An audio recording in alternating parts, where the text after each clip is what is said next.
Hey, good morning. It's John again to play Immaculate Grid. I'm playing grid number 516 this morning. It's four gentlemen whose slugging percentages round to 516. Two of them are in this room, sort of. This base down here was signed by Jason Giambi, who's one of them. And up there, we've got Edgar Martinez Drive, which was a street sign. It was a giveaway at a Seattle Mariners game back in 2019. So two of them are represented here. They both had 516 slugging percentages. Also making the list are Moises Alou, who hits a bunch of teams. He's been used in my grids before. And last one was Josh Hamilton. So all have 516 slugging percentages. We'll see if we can work them in. I'm going to start sharing my screen. We'll get right into it. There's my screen. All right, hit and refresh. Looks like this was the timed grid from yesterday. Hit and refresh, hit and go, and away we go. All right, let's see here. Sweet. Tommy, Martinez, Hamilton, and Alou. Well, I don't think Alou ever played third base. Man, I didn't think I was going to get shut out on this one. All right, let's go. Um, Jimmy Fox. Let's go over here. Dante Bichette. 500 career home runs. That also works for Fox. David Ortiz also works. Palmero hits both the Cubs and Orioles. Eric Davis hits the Orioles, Reds. And Sosa hit 500 career home runs. All right, playing third base, Ron Santo. Pete Rose played third base, Big Red Machine. I'm already out. And Mike Schmidt. All right, I got there. It was a little over a minute. I spent probably a little bit too long staring at the screen and seeing if I could make Moises Alou or someone else work. Right? It was Alou. Giambi played third base, had 440 home runs, so he almost works over there. Edgar Martinez plays whole career for the Mariners. Didn't have 500 career home runs. Did play third base. Um, Giambi doesn't play for any of these teams. Like I said, Alou plays for the Cubs, doesn't have 500 home runs. Don't think he ever played third base. That'd be sneaky if he managed to play third base for the Cubs, but I think he was pretty much permanently in left field by then. And Hamilton played for the Reds, but not the Orioles, Red Sox, and he didn't play third base. He was left-handed throwing, right? He's definitely left-handed batting. Pretty sure he was left-handed thrower. And so yeah, definitely didn't play third base. All right. Well, let's do a stop share and a reshare. Maybe I'll just study up on obscure people at positions. I don't study for this. There's just I did for a bit there when I was, trying to come up with some low rarity. I guess this is it. Yeah, this was me trying to find a Braves player. Doc Bass is going to be my Braves 300 player in the future. All right, hit and refresh and let's go. All right.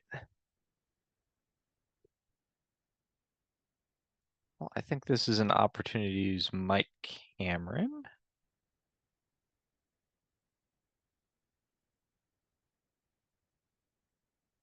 0.5, a little bit higher.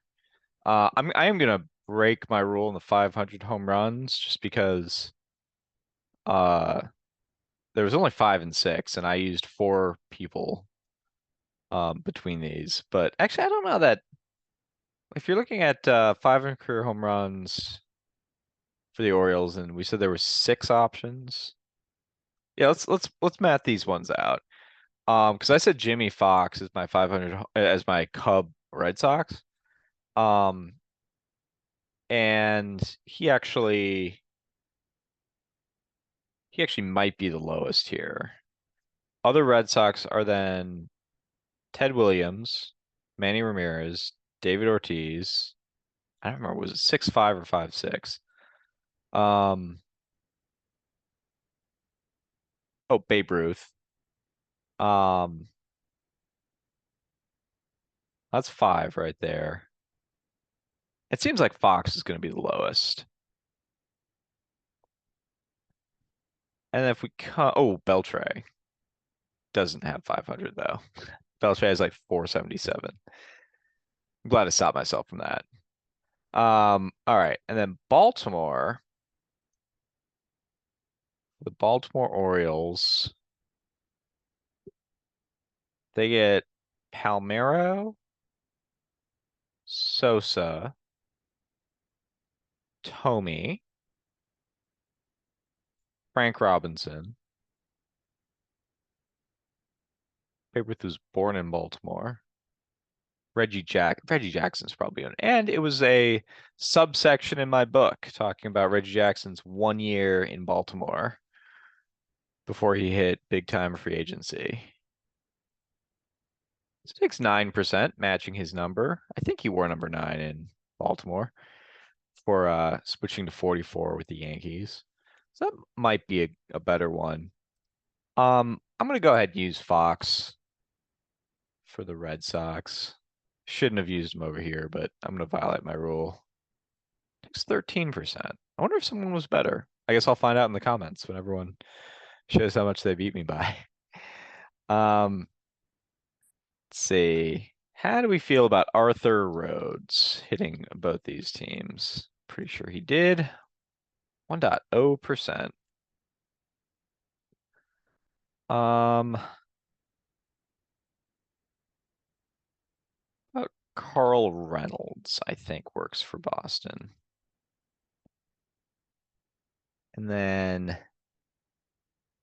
as I don't say, I mean, yeah, I have studied. I have looked at like individual players' careers, but I haven't really gotten back into it in a little while. Let's see here. Go Mike Morgan. Pretty sure he hits these teams for point 0.4. All right.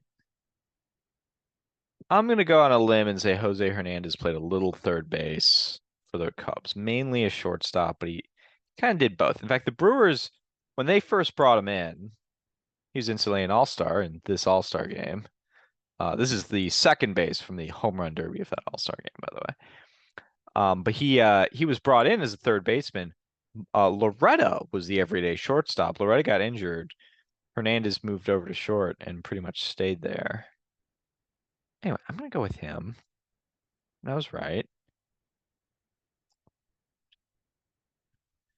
For Reds third base, how many people remember